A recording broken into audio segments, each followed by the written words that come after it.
우리 한국인들은 매일매일 미친 듯이 맛있게 먹고 있지만 외국인들에게는 너무나 낯선 식재료와 요리들이 있다고 합니다.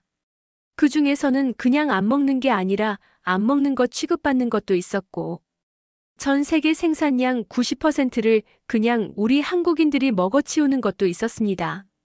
이를 신기하게 여긴 미국의 유명한 음식 평론가가 한국에 방문해 그 진실을 파헤치려고 했다는데요. 과연 무슨 일이 있었는지 오늘의 사연 시작합니다. 안녕하세요. 저는 뉴욕에서 음식 평론가로 일하고 있는 루카스 로웰입니다. 한국이라는 나라는 제게 항상 신비로운 곳이었습니다. 아시아 대륙의 작은 반도에 위치한 나라지만 그 존재감은 결코 작지 않았죠. 삼성, 현대, 케이팝 같은 것들로 세계의 이름을 알리고 있었으니까요. 하지만 음식? 그건 또 다른 이야기였습니다. 한국 음식에 대해 들어본 것이라곤 김치와 불고기 정도였고, 그마저도 제대로 알지 못했습니다. 미식의 세계에서 프랑스, 이탈리아, 일본은 늘 화제였지만, 한국은 그저 매운 음식이라는 단편적인 이미지로만 남아 있었어요. 그런 제가 한국 음식과 만나게 된 이야기, 그리고 그 과정에서 겪은 충격과 변화에 대해 들려드리려 합니다. 이걸 사람이 먹는다고? 처음 간장게장을 마주했을 때 제 입에서 나온 말이었습니다. 서울의 한 유명 식당에서였죠.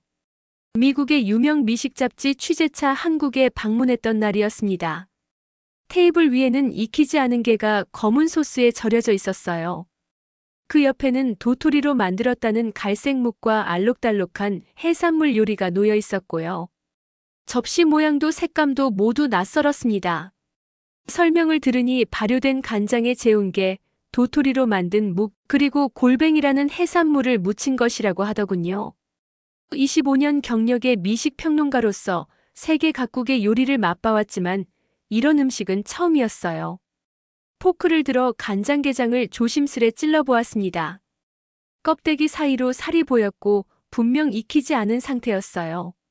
미국에서는 익히지 않은 게는 절대 먹지 않습니다. 식중독의 위험이 높기 때문이죠. 하지만 옆자리의 한국인들은 맛있게 먹고 있었어요. 용기를 내어 작은 조각을 입에 넣었지만 곧 후회했습니다. 비린내와 짠맛, 그리고 이상한 텍스처가 제 입안을 가득 채웠으니까요. 급히 물을 마시고 휴지에 뱉었죠. 도토리묵은 아무 맛도 없었고 골뱅이 무침은 너무 매워서 한 입 먹고 포기했습니다. 식사가 끝난 후 호텔로 돌아와 즉시 블로그에 리뷰를 올렸습니다. 한국의 특이한 음식들 미식이 아닌 도전이라는 제목으로요. 음식에 대한 혹평을 서슴지 않았죠. 간장게장은 위생적으로 문제가 있어 보인다. 도토리묵은 다람쥐 먹이를 인간이 먹는 기이한 문화. 골뱅이 무침은 매워서 원재료의 맛을 완전히 가려버린다는 식으로 말입니다. 그저 서구 미식가의 입맛에 맞지 않는 이상한 음식이라고 생각했으니까요. 하루가 지나지 않아 제 블로그는 한국인들의 댓글 세례를 받았습니다. 대부분 화가 난 반응이었어요. 문화를 모욕했다느니, 무지하다느니 하는 비난이었죠. 처음엔 그저 자국 음식에 대한 방어적인 태도라고 생각했습니다.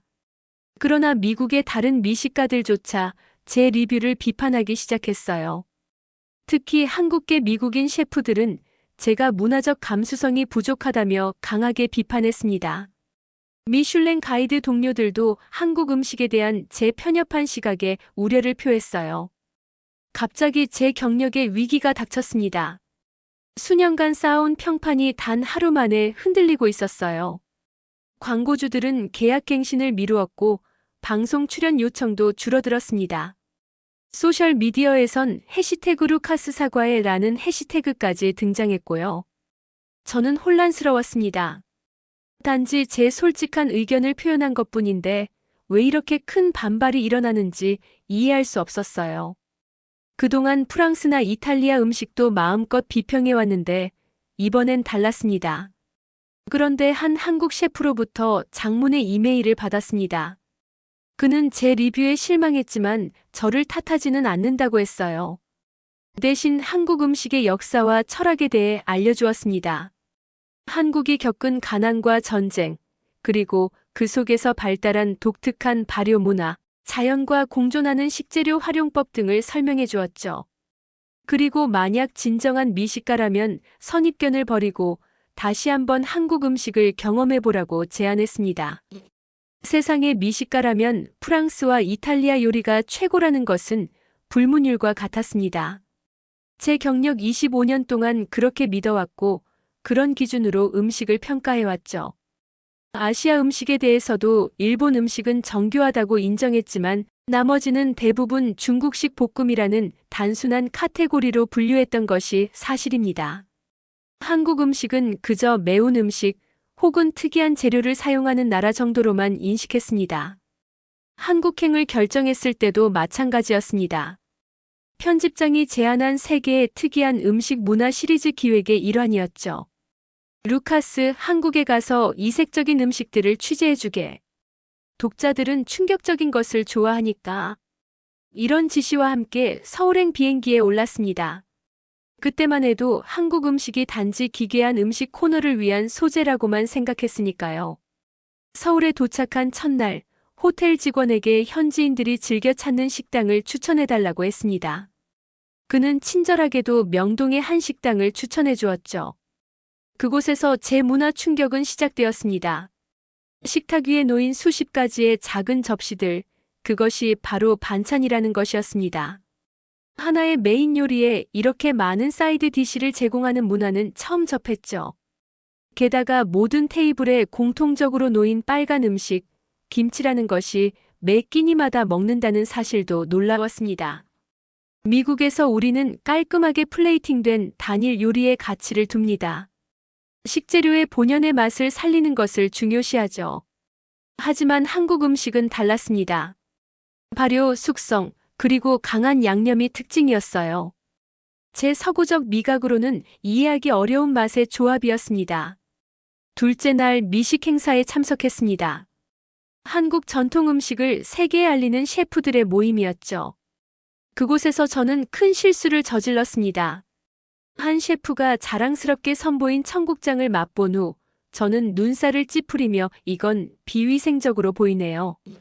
이런 발효 방식은 현대식품 안전 기준에 맞지 않을 텐데요 라고 말했습니다. 순간 행사장이 조용해졌습니다. 한 중년의 셰프가 앞으로 나서며 영어로 말했습니다. 로엘 씨, 미국 음식도 몇십 년 전엔 정크푸드 소리 들었습니다. 햄버거가 지금은 미국 문화의 상징이 되었지만 처음엔 많은 나라에서 이해받지 못했어요. 문화는 이해의 문제입니다. 음식도 마찬가지고요. 그의 당당한 대응에 주변에서는 박수가 터져 나왔습니다. 저는 공개적으로 망신을 당한 셈이었죠. 그날 밤 호텔 방에서 소셜 미디어를 확인하니 제 얼굴과 함께 문화, 무지한 미국 평론가 같은 해시태그가 달린 게시물들이 퍼져 있었습니다. 행사장에 있던 누군가가 제 모습을 찍어 올린 것이었죠. 댓글은 더 가혹했습니다. 자기 문화만 우월하다고 생각하는 전형적인 서양인이네.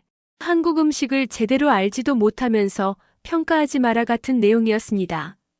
다음 날 광고주로부터 전화가 왔습니다. 루카스, 최근 당신의 행동이 우리 브랜드 이미지에 부정적 영향을 미칠 수 있어 계약을 재고해야 할 것 같네요. 한 통화가 끝나자마자 또 다른 통화가 이어졌습니다. 방송 출연 취소, 강연 요청 철회, 인터뷰 연기. 25년간 쌓아온 제 경력이 무너지는 소리가 들리는 것 같았습니다.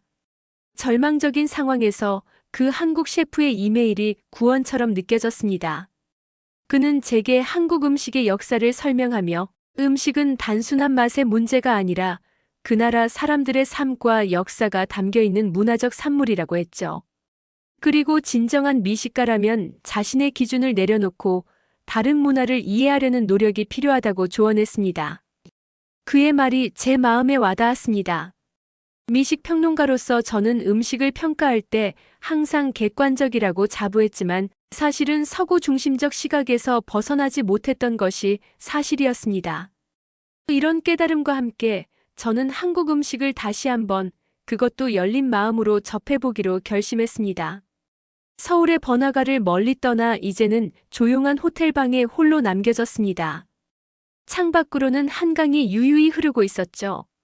한국에서의 실패한 첫 경험으로 제 마음은 혼란스러웠습니다. 미식 평론가로서의 정체성에 의문이 들기 시작했어요. 과연 나는 진정한 미식가인가 아니면 그저 서구적 기준만을 고집하는 편협한 사람에 불과한가 하는 생각이 들었습니다. 다음 날 아침 호텔 로비에서 우연히 어제 그 셰프와 마주쳤습니다. 김민수라는 이름의 그 셰프는 의외로 친절하게 저를 대했어요. 로엘 씨, 어제는 너무 감정적으로 대응해서 미안합니다. 하지만 진심이었습니다. 음식은 그 나라 사람의 역사와 시간입니다. 맛보기 전에 이해하려는 마음이 필요하죠. 그의 말에 저는 고개를 끄덕였습니다. 그리고 용기를 내어 부탁했죠. 제대로 한국 음식을 경험할 수 있게 도와주실 수 있을까요? 김민수 셰프는 기꺼이 동의했습니다. 그날부터 우리의 여정이 시작되었어요. 첫 목적지는 서울 외곽의 전통시장이었습니다. 화려한 백화점이나 현대적인 마트가 아닌 오래된 시장에서 한국 음식의 진정한 모습을 볼 수 있다고 했죠. 시장은 활기찼습니다. 다양한 소리와 냄새, 그리고 색깔이 저를 압도했어요. 노점상들은 자신의 상품을 힘차게 홍보하고 있었고, 지나가는 사람들과 농담을 주고받는 모습이 인상적이었습니다. 민수 셰프는 먼저 작은 과일 가게로 저를 안내했습니다. 이건 참외라는 과일입니다. 한국의 여름을 대표하죠. 그가 건넨 노란 작은 멜론 같은 과일을 조심스레 맛보았습니다.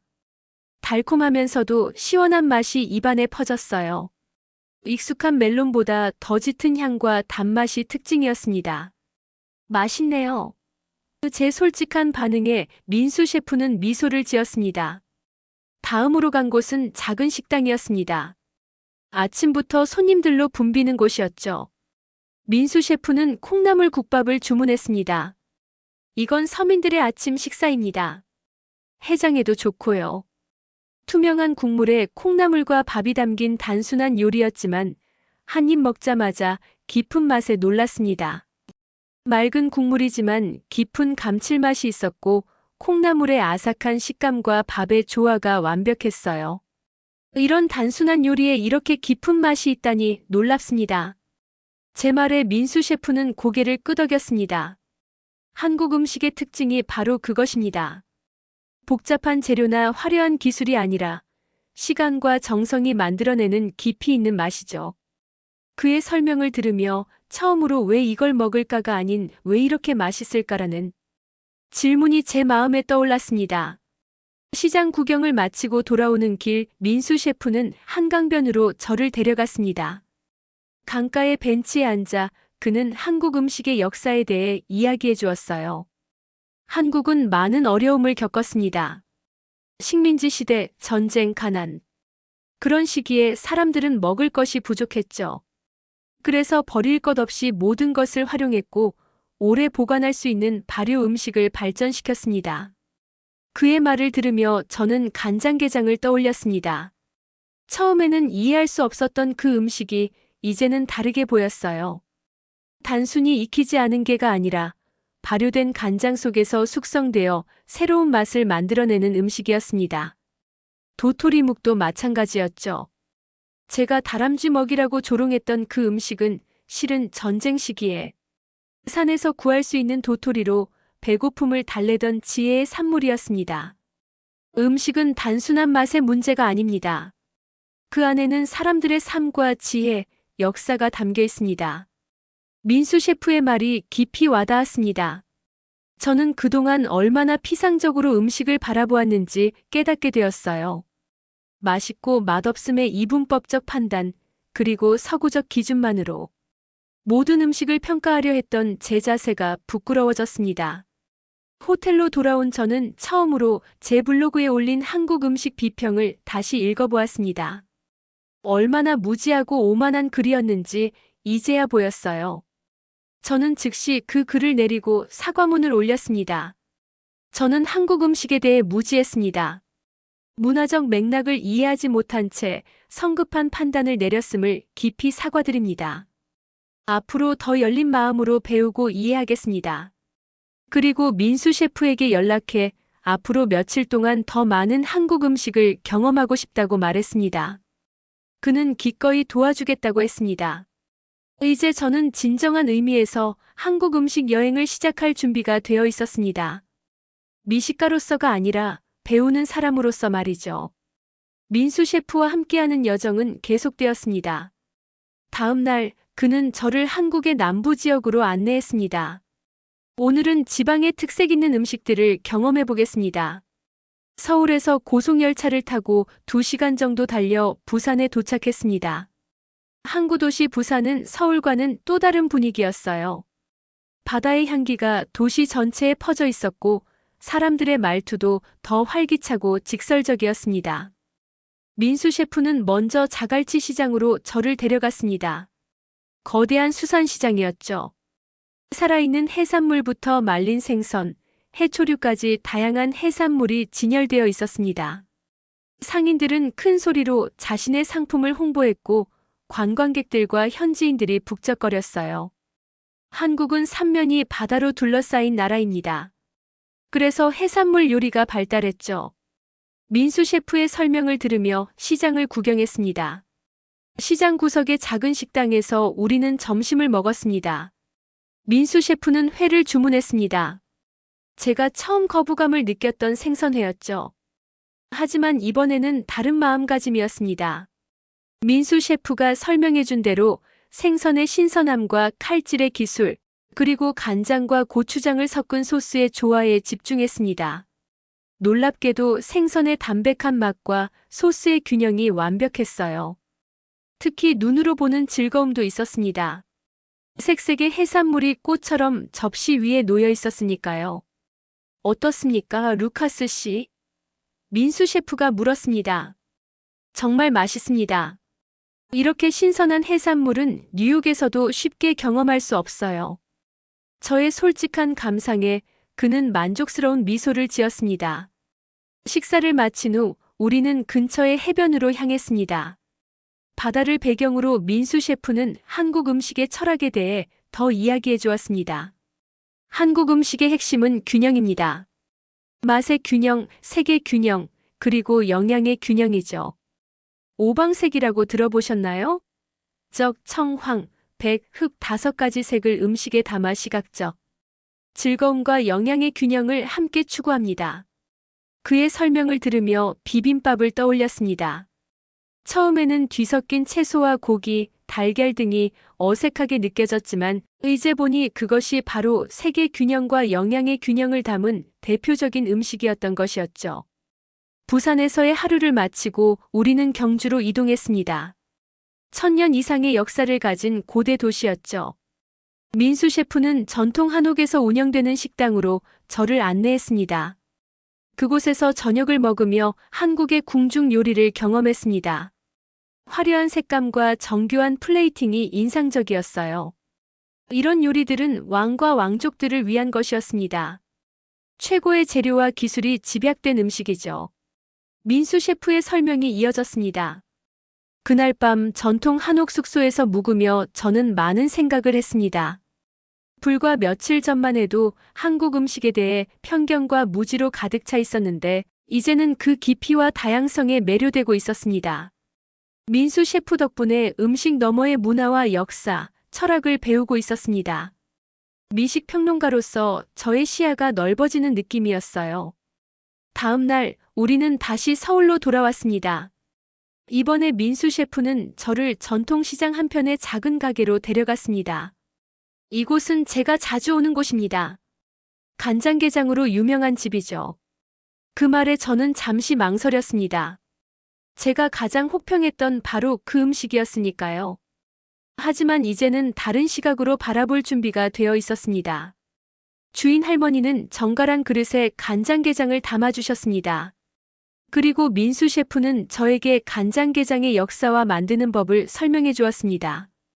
이 요리는 수확한 게를 신선하게 보관하기 위한 방법에서 시작되었습니다.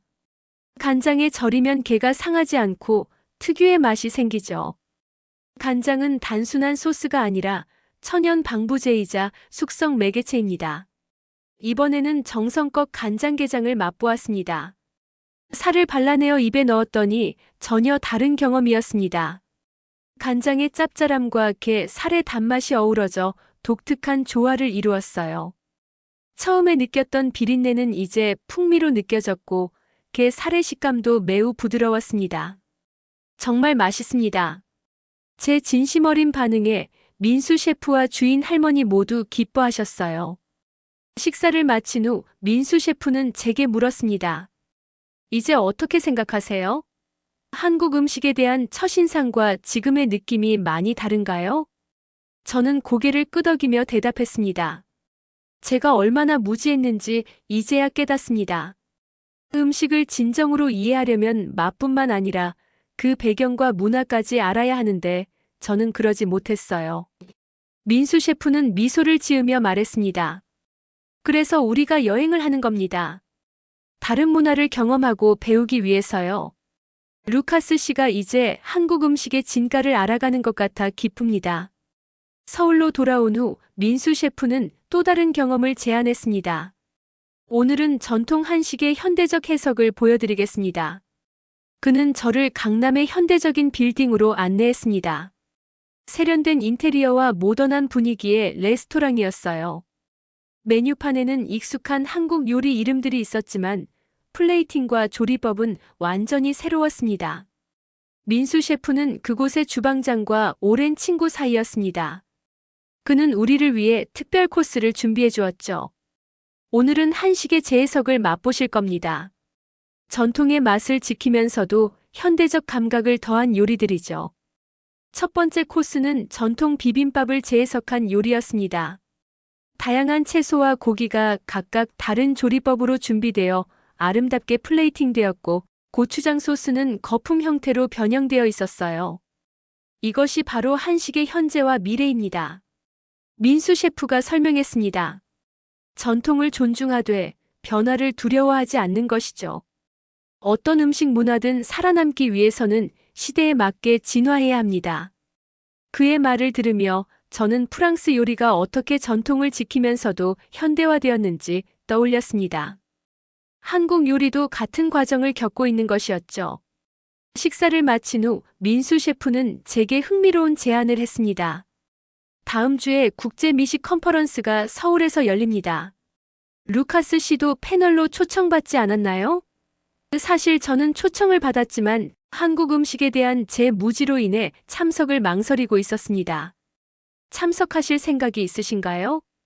민수 셰프의 질문에 저는 잠시 생각에 잠겼습니다. 솔직히 말하면 민수 씨 덕분에 한국 음식에 대한 시각이 많이 바뀌었습니다.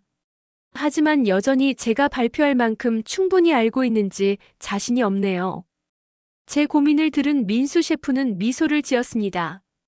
그렇다면 컨퍼런스 전까지 남은 시간 동안 더 많은 경험을 해보는 건 어떨까요? 한국 음식의 다양한 측면을 보여드리겠습니다. 다음 날부터 우리의 음식 탐험은 더욱 깊어졌습니다. 민수 셰프는 저를 양조장으로 데려가 전통주를 소개해 주었습니다. 막걸리, 소주, 청주 등 다양한 주류를 시음하며 그 역사와 제조 과정을 배웠습니다. 특히 막걸리는 저에게 큰 인상을 남겼어요. 발효된 쌀의 독특한 풍미가 서양의 어떤 술과도 비교할 수 없는 특별함을 지니고 있었습니다. 또 다른 날에는 사찰 음식을 경험했습니다. 산속 고유한 절에서 스님이 직접 준비한 채식 요리를 먹었습니다. 고기나 마늘, 파 등의 자극적인 재료 없이도 깊은 맛을 내는 요리들이 놀라웠어요. 사찰 음식은 명상의 연장선입니다. 음식을 통해 마음의 평화를 찾는 것이죠. 민수 셰프의 설명에 저는 깊이 공감했습니다. 서양에서는 음식이 주로 영양이나 맛의 관점에서 평가되지만 여기에서는 정신적 측면까지 고려된다는 점이 인상적이었습니다. 가장 기억에 남는 경험은 전통 김치 담그기 체험이었습니다. 민수 셰프의 어머니가 사는 시골 마을을 방문해 직접 김치를 담그는 과정을 배웠습니다. 배추를 절이고 양념을 만들어 버무리는 과정은 단순하면서도 정성이 필요한 작업이었습니다. 김치는 단순한 반찬이 아닙니다. 가족의 건강과 사랑을 담는 그릇이죠. 그래서 어머니의 손맛이라는 표현을 사용합니다. 민수 셰프의 어머니가 말씀하셨습니다.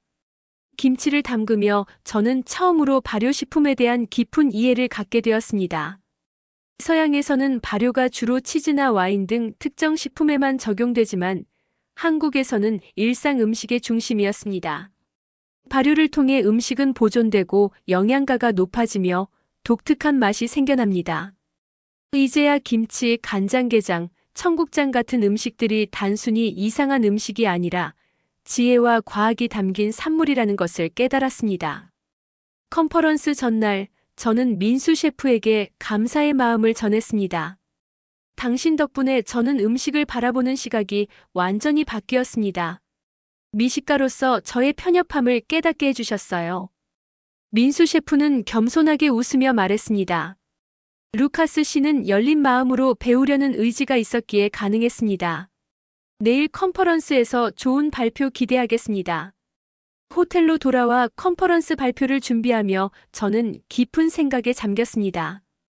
처음에 무시했던 한국 음식이 이제는 제 미식 세계의 중요한 부분이 되었습니다. 이 경험을 통해 저는 진정한 미식가란 무엇인지 다시 생각하게 되었어요. 맛의 기준을 정하고 판단하는 사람이 아니라 다양한 문화와 역사를 이해하고 존중하는 사람이 진정한 미식가라는 것을 말입니다.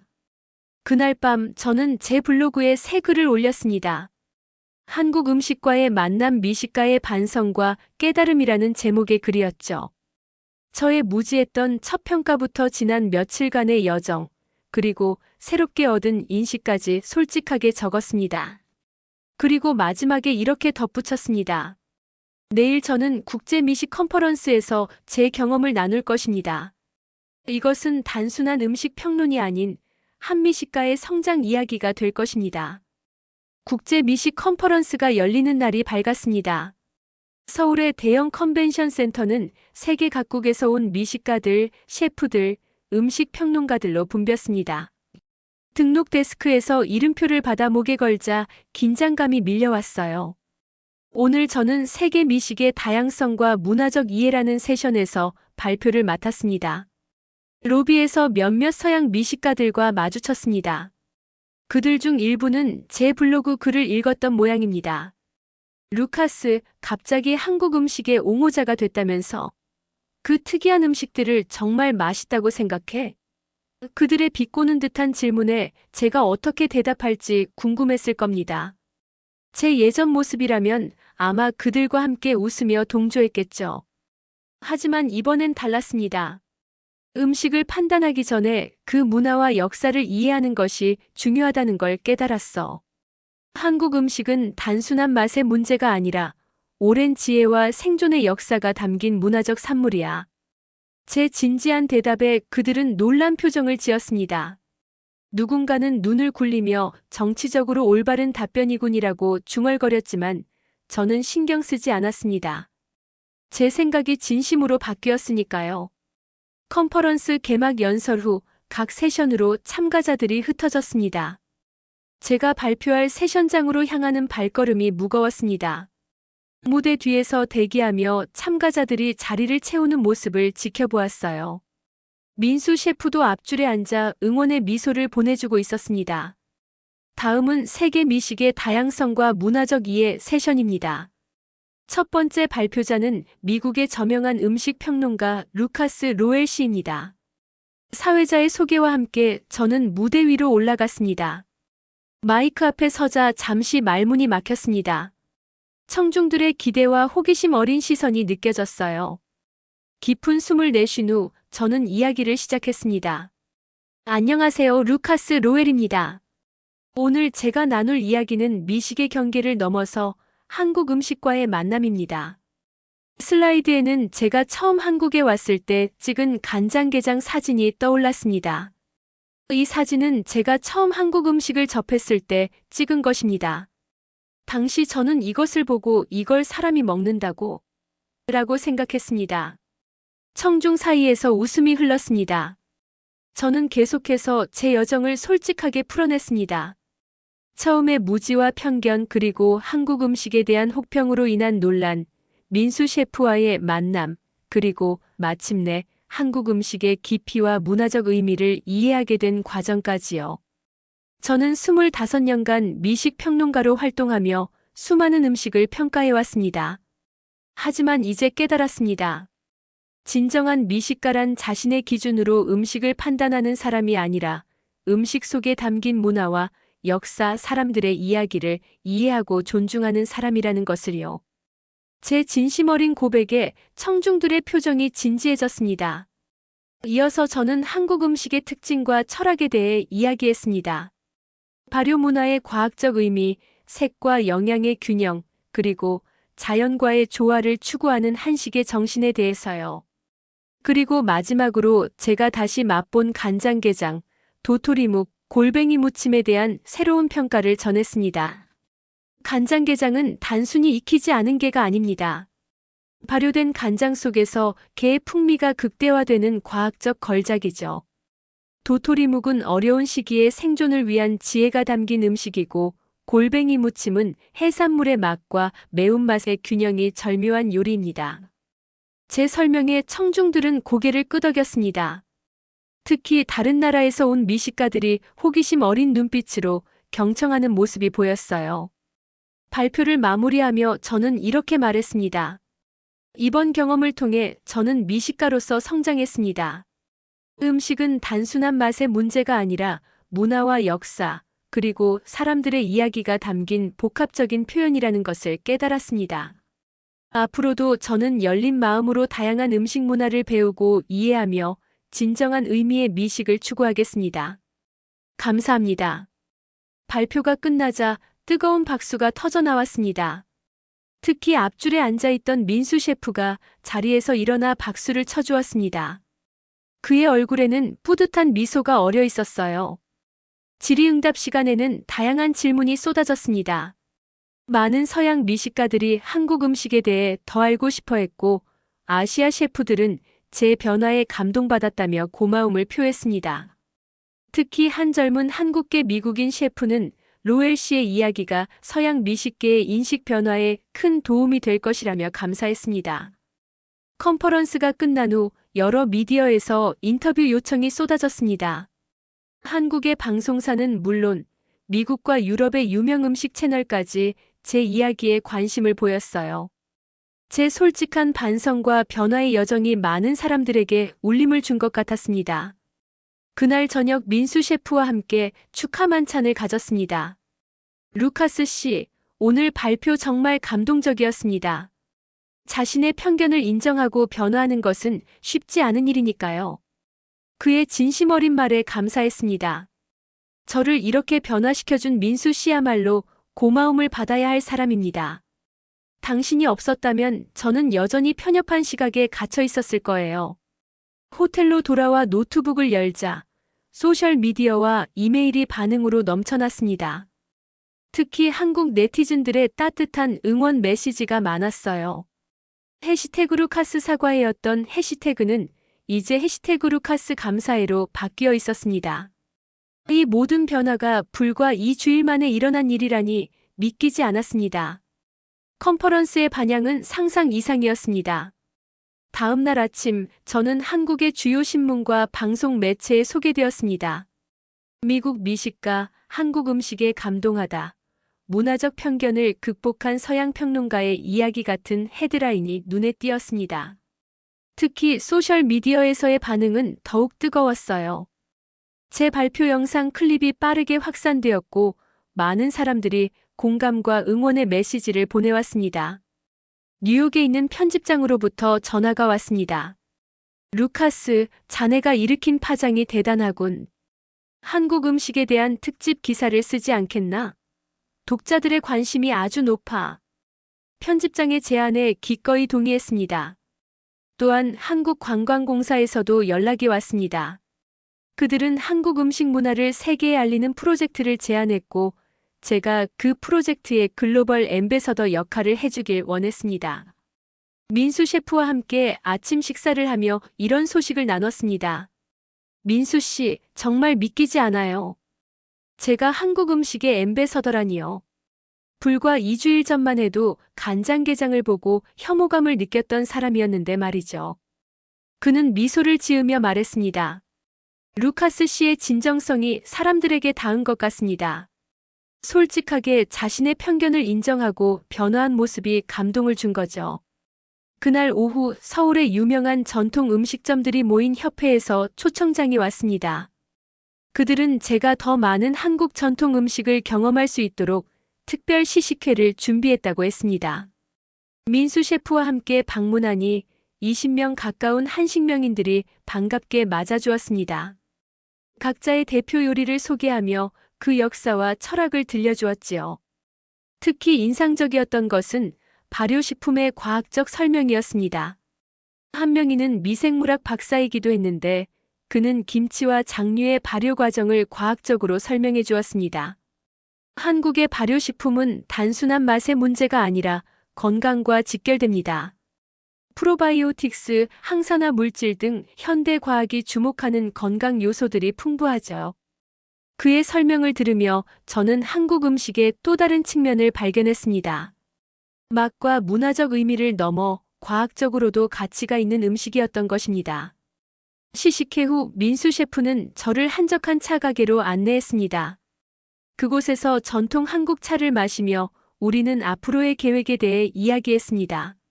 루카스 씨, 한국에 얼마나 더 머무실 계획인가요? 그의 질문에 저는 잠시 생각에 잠겼습니다. 원래는 일주일 정도만 체류할 예정이었지만 이제는 더 많은 시간이 필요할 것 같았습니다. 적어도 한 달은 더 있을 것 같습니다. 한국 음식에 대한 책을 쓰고 싶어요. 이번 경험을 통해 배운 것들, 그리고 앞으로 더 배울 것들을요. 제 대답에 민수 셰프는 기뻐했습니다. 그렇다면 제가 전국의 다양한 지방 음식을 소개해드리겠습니다. 한국 음식은 지역마다 특색이 다르거든요. 다음 날부터 우리는 한국 각지를 돌아다니며 지역 특산물과 전통 요리를 경험했습니다. 전라도의 매콤한 음식들, 경상도의 짭조름한 맛, 강원도의 산채 요리, 제주도의 해산물 요리까지. 각 지역마다 자연 환경과 역사적 배경에 따라 다른 음식 문화가 발달했다는 것이 놀라웠습니다. 여행 중에도 소셜 미디어를 통해 제 경험을 공유했습니다. 매일 새로운 음식을 소개하고 그 배경 이야기를 함께 전했습니다. 팔로워 수는 기하급수적으로 늘어났고 특히 다른 서양 사람들로부터 당신 덕분에 한국 음식에 도전해보고 싶어졌다는 메시지를 자주 받았습니다. 제 작은 인식 변화가 더 넓은 변화를 일으키고 있다는 사실이 뿌듯했습니다. 뉴욕의 동료들로부터도 연락이 왔습니다. 처음에 저를 비웃었던 그들이 이제는 진지하게 질문을 던져왔습니다. 한국 음식을 어떻게 접근해야 할까? 처음 시도하기 좋은 음식은 무엇인가? 등이요. 저는 기꺼이 제 경험을 나누었고 몇몇은 실제로 한국 레스토랑을 방문해 음식을 맛보았다며 사진을 보내오기도 했습니다. 한국에서의 한 달이 지났을 무렵 저는 상당한 양의 자료와 경험을 쌓았습니다. 하루는 민수 셰프가 특별한 자리를 마련했습니다.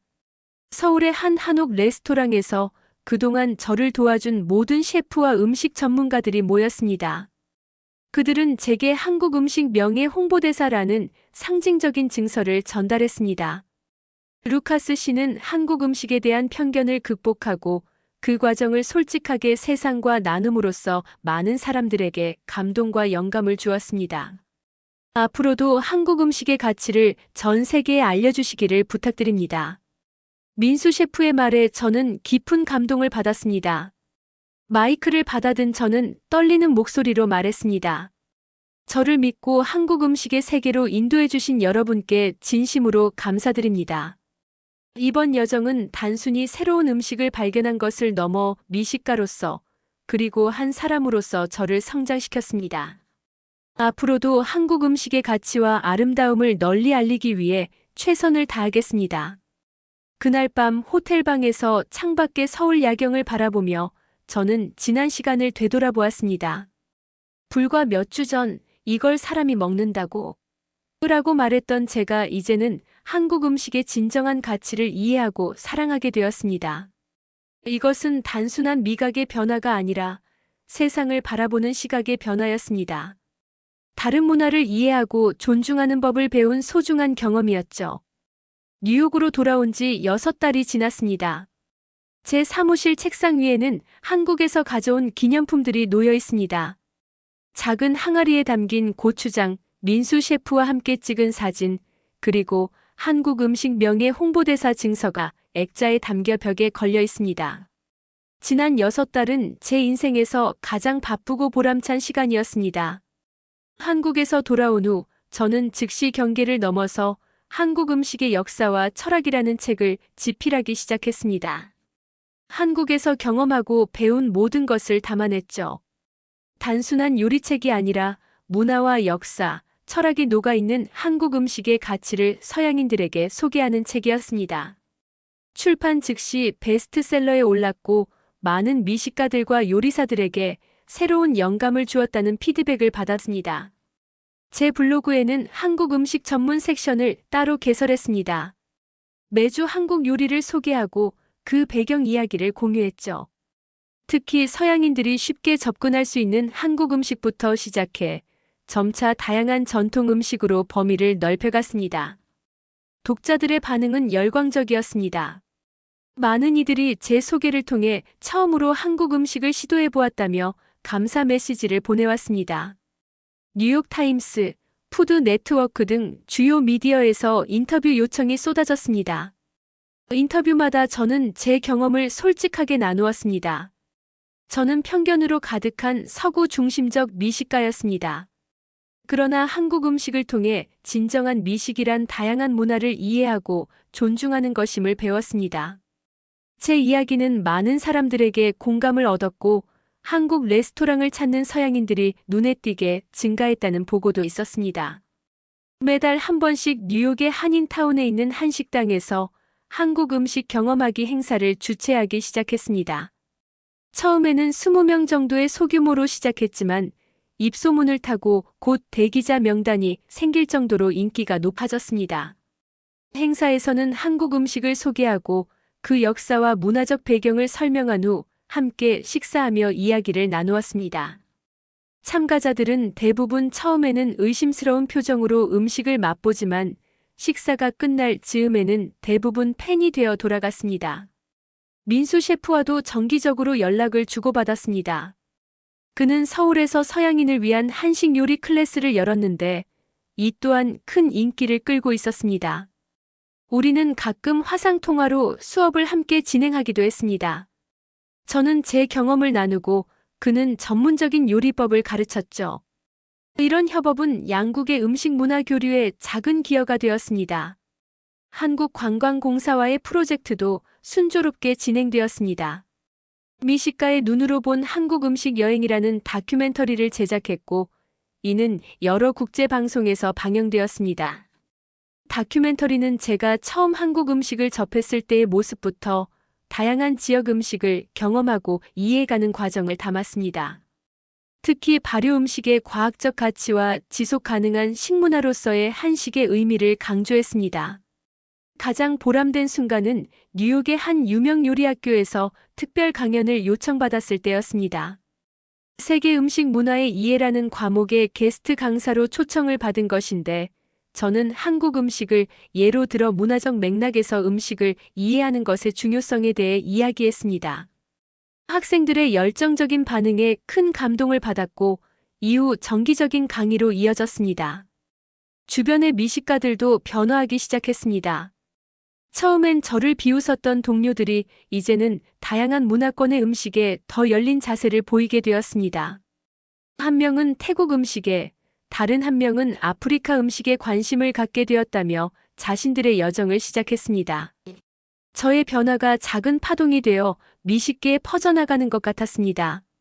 한국에서의 경험을 통해 제 인생은 완전히 달라졌습니다. 미식가로서뿐만 아니라 한 사람으로서도 성장했습니다. 다른 문화를 이해하고 존중하는 법, 선입견을 내려놓고 새로운 경험에 열린 마음을 갖는 법을 배웠습니다.